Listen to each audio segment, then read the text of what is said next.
Hello, guys. On today's episode of Yinka's Muse, I'll be talking about parents and daughters, or should we call it mothers and daughters?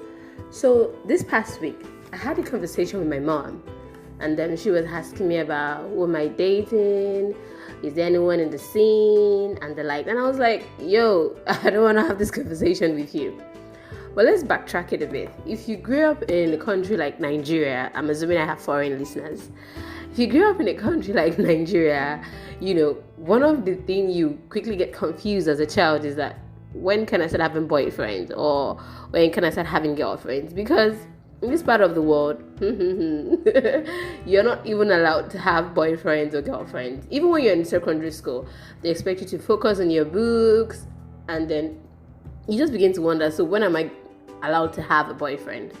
And for me, while growing up, I remember countless times, especially when I was in secondary school, even when I got to uni, I think my first year in uni, I remember when my dad would seize my phone, he wanted to check my messages, who am I talking to, who is calling me. And around that period, so there's this network in Nigeria, MTN, and there was a time we were doing extra cool. And it was like a midnight college thing. So whenever you talk on the phone with your friend or whoever in the midnight from like 12:30 to 4:30, it was free. So a lot of youth around that period used to do it. And so I'll be on the phone, maybe talking to some guy or some friends, and then the next day in the morning, my dad would be complaining, like, "Oh, were you talking to this is da da da?" It was always ranting.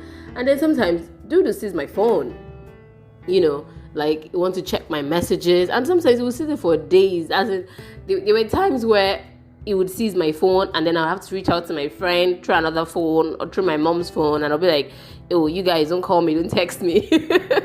Whatever it is, I'll reach out to you. And it was like I was like an undercover G, because I couldn't talk to people I wanted to talk to. Now, fast forward to how many years? 20 years down the line. I'm now through with uni, I'm working, I'm doing fine. The man is not asking me for husband. Hello. And they always be like, "Oh, Yinka, when are you getting married?